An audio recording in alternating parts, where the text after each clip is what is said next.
오신 김신관 목사님, 우리 어려운 시대에도 찬양대 하신다고 칭찬하셨는데 그 후에 더 많이 넣으신 것 같습니다.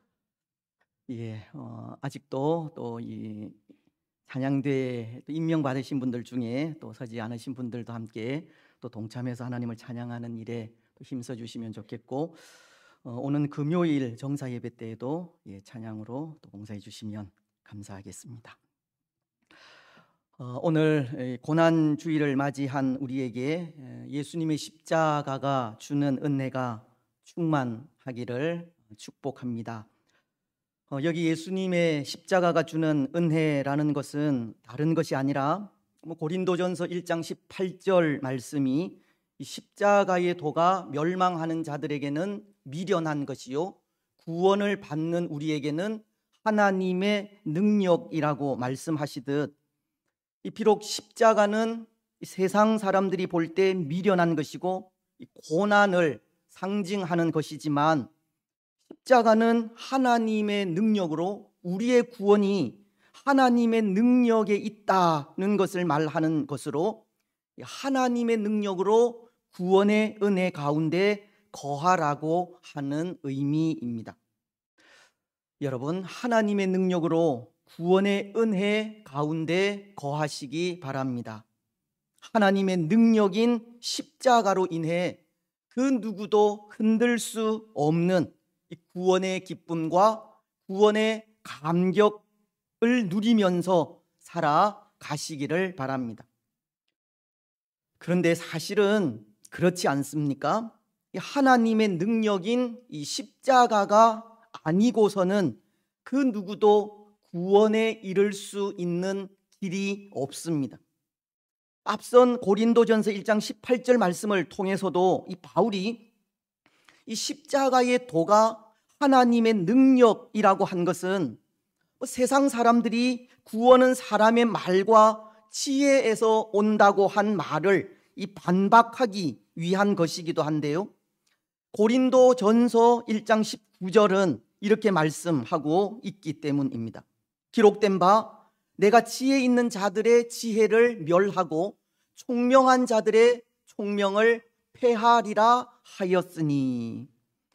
때로 바울 시대에 세상 사람들은 세상의 지혜와 인간적인 총명에 기대를 걸고 그것으로부터 구원의 길이 열리게 될 것을 기대하였지만, 바울은 이사야 선지자가 말씀하신 말씀을 인용하면서 이 사람의 지혜와 인간적인 총명은 이미 폐하여진 것으로, 지혜와 총명은 결코 구원으로 인도하는 길이 아니라는 것을 분명하게 밝히게 된 것입니다. 때로 어리석게는 보여도 하나님은 십자가를 통해 구원의 길을 열어주셨다는 겁니다. 십자가엔 구원하시는 하나님의 능력이 담겨져 있고, 하나님의 능력인 이 십자가로 말미암아 구원의 길은 열리게 된 것입니다. 그래서 로마서는 1장 16절로 17절을 통해서 이렇게 말씀하고 있는 겁니다. 내가 복음을 부끄러워하지 아니하노니 이 복음은 모든 믿는 자들에게 구원을 주시는 하나님의 능력이 됨이라. 먼저는 유대인에게요, 그리고 헬라인에게로다.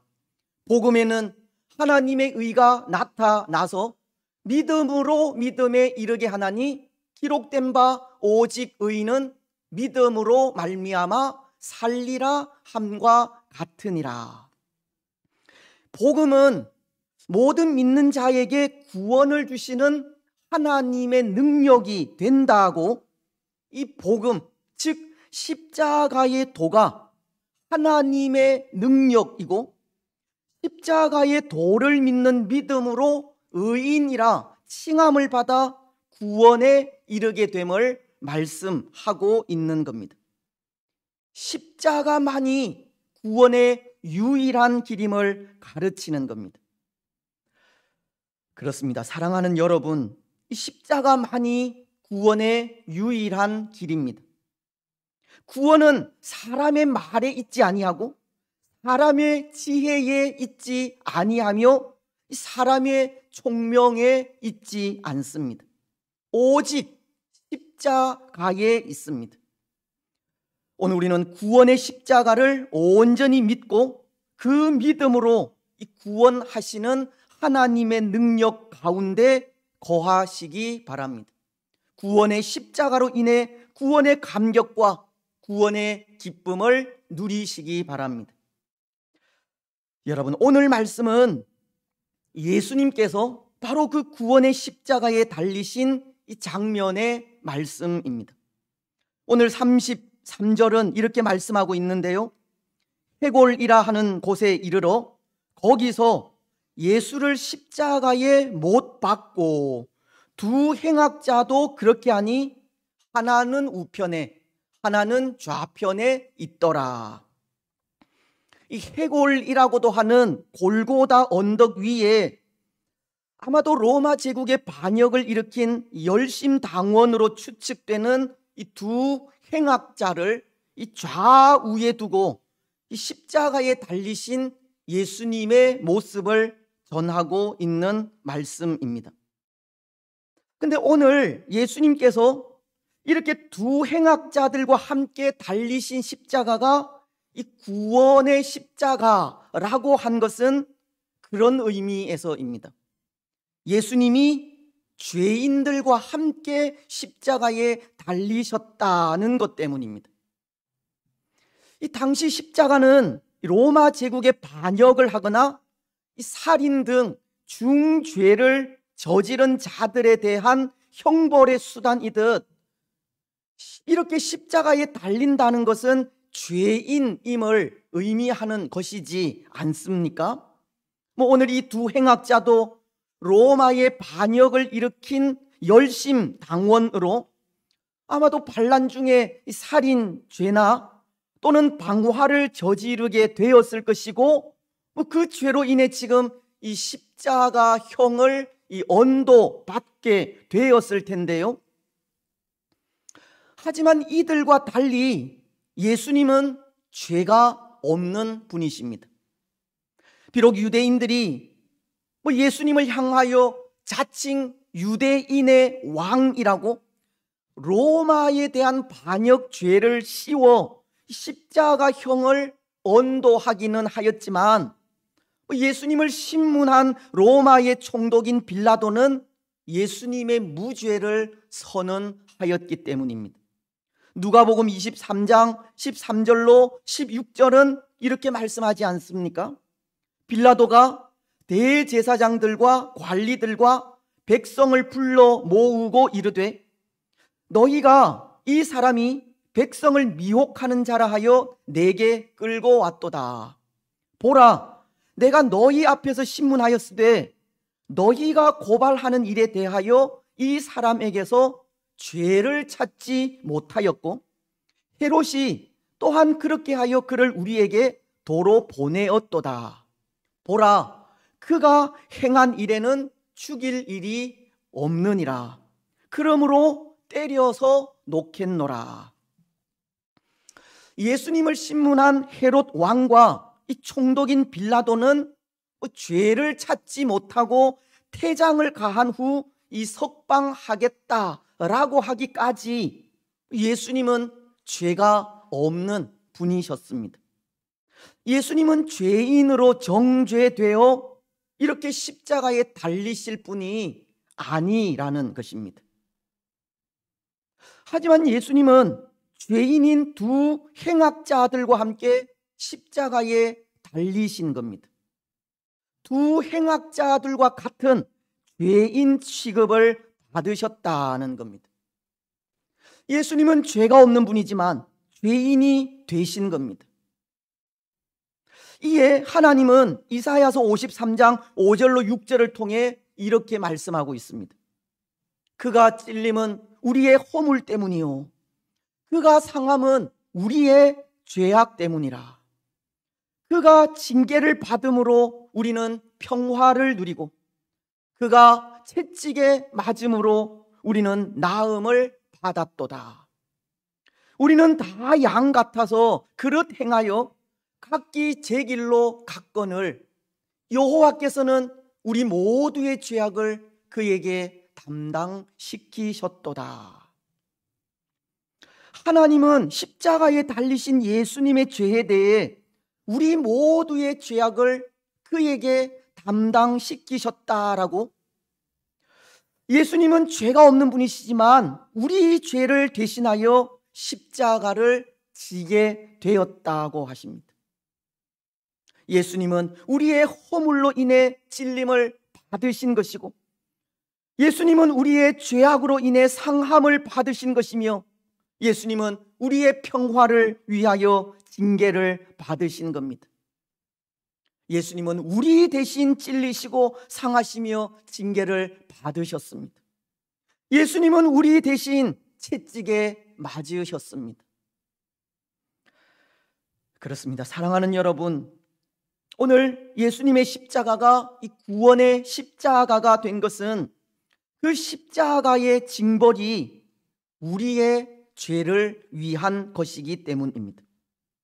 두 행악자들과도 같이 십자가에 달려야 할 자들은 오늘 우리들이지만, 예수님은 우리를 대신하여 십자가에 달려주신 것이고 우리 대신 대속의 죽음을 죽어주신 겁니다. 우리를 살리시기 위해서입니다. 요한 1서는 4장 9절로 10절을 통해 이렇게 말씀하십니다. 하나님의 사랑이 우리에게 이렇게 나타난 바 되었으니 하나님이 자기의 독생자를 세상에 보내심은 그로 말미암아 우리를 살리려 하심이라. 사랑은 여기 있으니 우리가 하나님을 사랑한 것이 아니요 하나님이 우리를 사랑하사 우리 죄를 속하기 위하여 화목 제물로 그 아들을 보내셨음이라. 예수님은 화목 제물이 되어 우리 대신 대속의 죽음을 죽으신 것이고, 예수님의 대속적인 죽음으로 우리는 새 생명을 얻게 된 것입니다. 십자가 위에서 우리 대신 죽어주신 예수님의 죽음으로 오늘 우리에게 새 생명이 주어졌기에 십자가는 구원의 십자가가 된 것입니다. 그래서 사도 바울은 갈라디아서 6장 14절을 통해 고백하는 것이 있습니다. 그러나 내게는 우리 주 예수 그리스도의 십자가 외에 결코 자랑할 것이 없으니. 사도 바울은 그리스도 예수의 십자가 외에 결코 자랑할 것이 없다는 고백을 한 것입니다. 여기 자랑이라는 것은 즐거움을 나타내는 것을 말하지 않습니까? 우리에게 즐거움을 주는 것이 곧 우리에게 자랑거리가 된다는 것으로, 예를 들면 갈라디아서 6장 13절은 이렇게 말씀하십니다. 할례를 받은 그들이라도 스스로 율법을 지키지 아니하고 너희에게 할례를 받게 하려 하는 것은 그들이 너희의 육체로 자랑하게 함이라. 율법주의자들에게 즐거움은 할례를 행하게 하는 것으로 이 할례를 통해 육체를 자랑하려 한다라고 하십니다. 이 자랑은 육신적인 즐거움을 나타내는 것을 말한다는 겁니다. 때론 눈에 보이지 않는 율법은 외면하고 준행하지 않으면서 눈에 보이는 육신적인 것만을 자랑하려 하는 자들이 율법주의자들이라는 겁니다. 어쩌면 오늘날 이 눈에 보이는 것을 자랑하려 하는 우리의 모습과 흡사하지는 않은지 모르겠습니다. 경건의 능력은 없으면서 경건의 모양만을 자랑하려 하는 모습이라든지, 참된 사랑은 없이 사랑의 행위를 자랑하는 모습, 온갖 비리와 불법을 자행하면서 공의와 정의를 외치는 그런 모습과도 같지는 않은지 모른다는 겁니다. 마치 바리새인과도 같이 성전 앞에 서서 큰 소리로 기도하면서 나는 토색과 불의와 간음을 행하지 않고 일주일에 2번 금식하며 소득의 11조를 드린다고 자랑하기만 하는 그런 모습과 같지는 않은지 모르겠습니다. 하지만 바울은 그렇게 눈에 보이는 것을 자랑한다라고 한 것이 아니라 세상 사람들이 미련하다고 하는 십자가를 자랑한다고 한 것입니다. 결코 자랑거리가 되지도 않는 십자가를 예수님의 십자가 외에 결코 자랑할 것이 없다고 하기까지 자랑하고 있는 겁니다. 사랑하는 여러분, 오늘 우리는 어떻습니까? 오늘 우리에게는 무엇이 자랑거리입니까?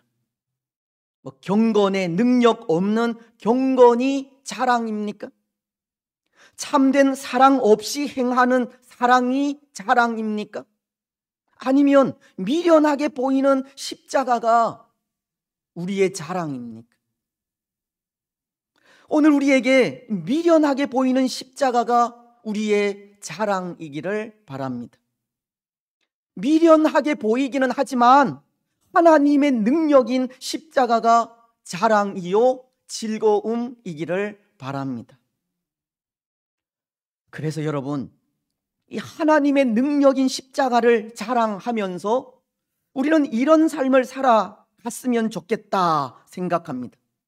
사도 바울이 갈라디아서 6장 14절 하반절을 통해 고백한 삶의 모습인데요, 그리스도로 말미암아 세상이 나를 대하여 십자가에 못 박히고 내가 또한 세상을 대하여 그러하니라.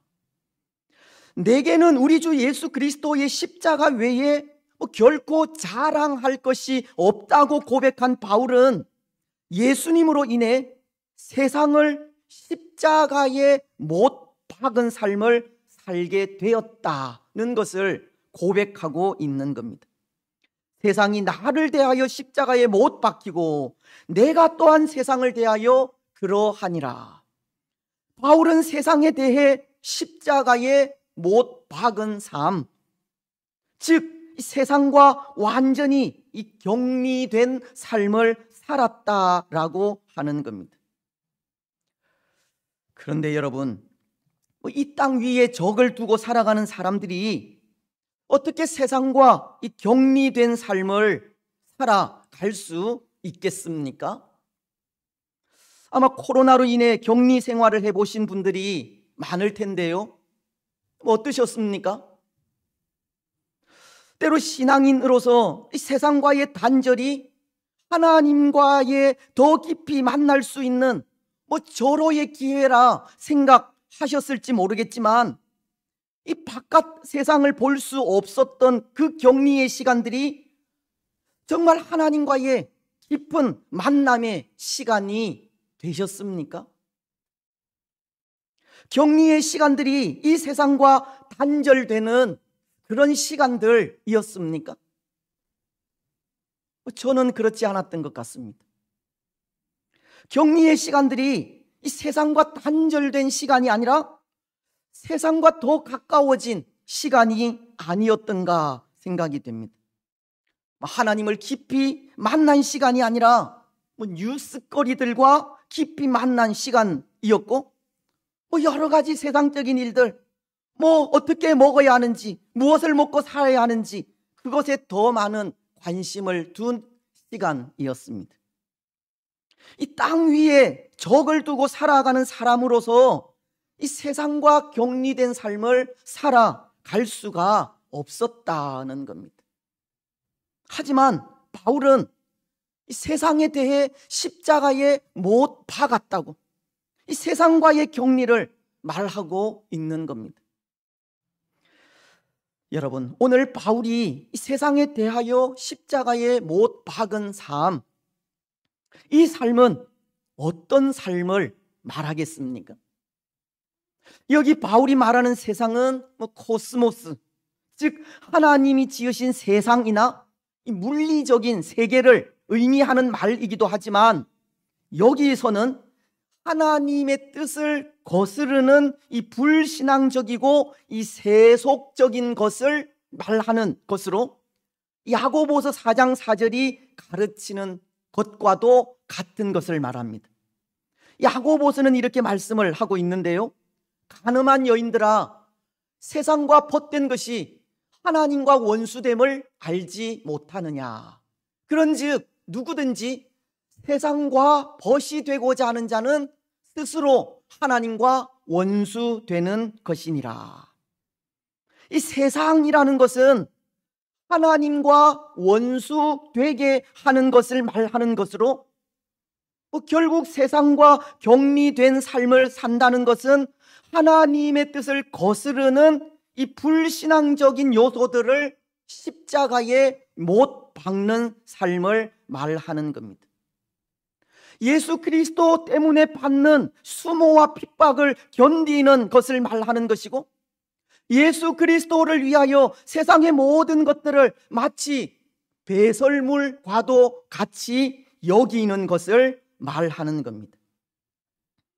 이 세상에 대하여 십자가에 못 박히는 삶은 세상과의 완전한 단절을 의미하는 말이 아니라, 세상 속에서 그리스도 예수 때문에 받는 말로 다 할 수 없는 고난과 핍박을 견디는 삶을 말하는 것이고, 예수 그리스도 때문에 버리고 내려놓으며 포기해야 하는 삶을 말한다는 겁니다. 실제로 예수 그리스도의 십자가 외에 결코 자랑할 것이 없다고 고백한 바울이 바로 그런 삶을 살지 않았습니까?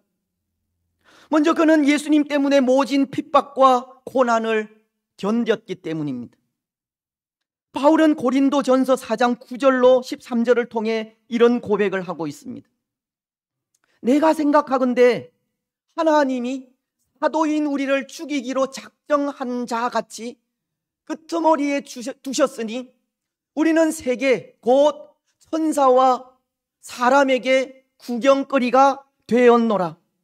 우리는 그리스도 때문에 어리석으나 너희는 그리스도 안에서 지혜롭고, 우리는 약하나 너희는 강하고, 너희는 존귀하나 우리는 비천하여 바로 이 시각까지 우리가 줄이고 목마르며 헐벗고 매 맞으며 정처가 없고, 또 수고하여 친히 손으로 일을 하며 모욕을 당한 즉 축복하고, 박해를 받은 즉 참고, 비방을 받은 즉 권면하니 우리가 지금까지 세상의 더러운 것과 만물의 찌꺼기 같이 되었도다.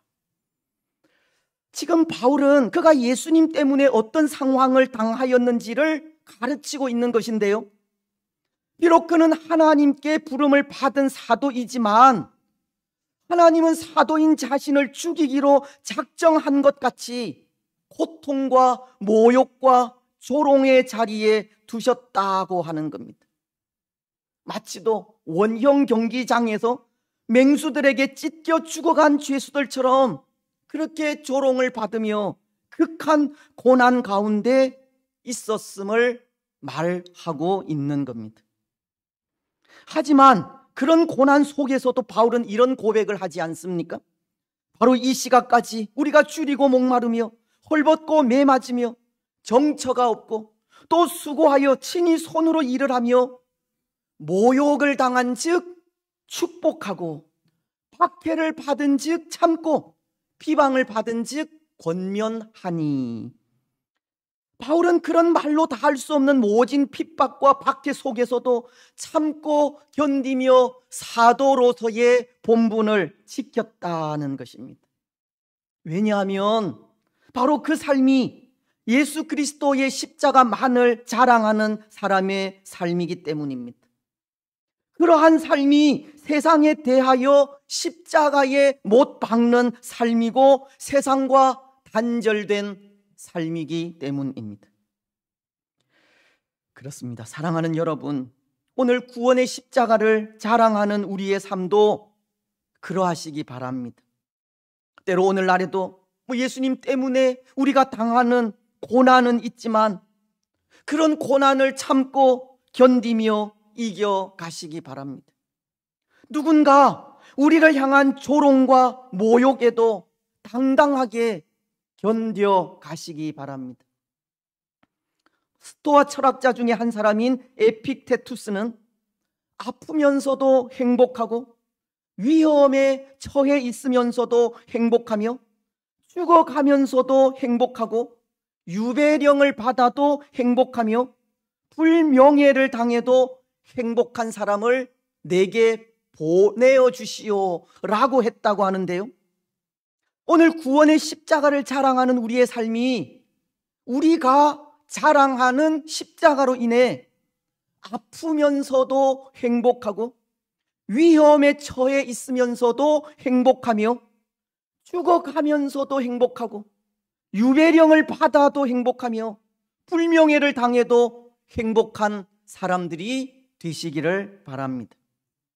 예수 그리스도께서 우리를 위하여 지신 자랑스러운 십자가로 인해 그 어떤 고난과 핍박에도 참고 견디며 이겨 가시는 복된 성도들이 되시기를 바랍니다. 그리고 또 하나, 예수 그리스도의 십자가 외에 결코 자랑할 것이 없다고 고백한 바울은 이런 삶을 살기도 하였습니다. 예수님 때문에 모든 것을 버리고 내려놓으며 포기한 삶입니다. 바울은 그가 가진 모든 것을 배설물과도 같이 여기는 삶을 살았다는 겁니다. 빌립보서는 3장 7절로 8절을 통해 이런 말씀을 하십니다. 그러나 무엇이든지 내게 유익한 것을 내가 그리스도를 위하여 다 해로 여길 뿐더러 또한 모든 것을 해로 여김은 내 주 그리스도 예수를 아는 지식이 가장 고상하기 때문이라. 내가 그를 위하여 모든 것을 잃어버리고 배설물로 여김은 그리스도를 얻고, 그리스도 예수의 십자가 외에 결코 자랑할 것이 없다고 고백한 바울은 이 그리스도 이외에 내게 유익한 그 모든 것을 다 해로 여긴다라고 합니다. 이 손해로 여긴다는 뜻인데요, 세상적으로 유익한 것들은 예수님을 향한 바른 신앙을 갖는 일에 도움을 주는 것이 아니라 오히려 손실을 가져오는 것으로 여긴다는 의미입니다. 여러분, 세상적으로 유익한 것들, 바울을 예로 들면 그가 가진 좋은 학벌이나 가문, 그가 가진 종교적인 열심을 말하는 것일 텐데요, 그러한 것들이 신앙에 해를 끼치는 것들이라고 합니다. 오늘 우리는 때로 우리의 삶에 도움이 되기 위해 열심히 공부하기도 하고 종교적인 열심을 위해 기도하기도 하며 신앙의 좋은 명문가가 되기를 소원하기도 하지만 이런 것들은 오히려 우리 신앙의 삶에 손실을 끼친다는 겁니다.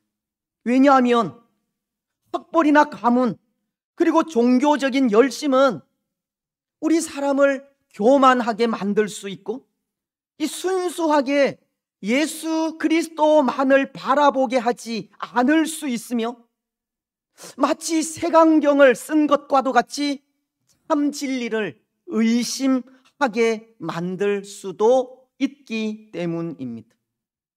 이 세상적으로 유익한 것들은 오히려 영적 진보를 막는 걸림돌이 될 수 있다는 겁니다.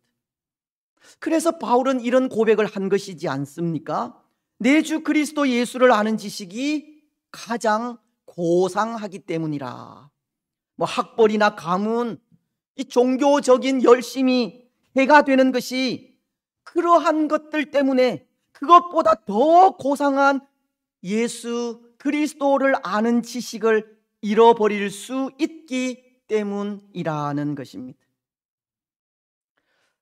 여러분, 그렇지 않습니까? 학벌이나 가문, 종교적인 열심 때문에 예수 그리스도를 잃어버린다면 그것이 얼마나 큰 손해입니까?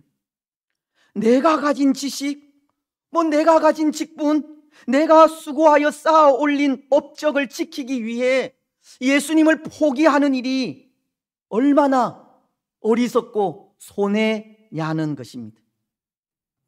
마태복음 13장 44절을 보면 예수님께서 이 천국을 비유로 말씀하시면서 이런 비유를 하십니다. 천국은 마치 밭에 감추인 보화와 같으니 사람이 이를 발견한 후 숨겨두고 기뻐하며 돌아가서 자기의 소유를 다 팔아 그 밭을 사느니라.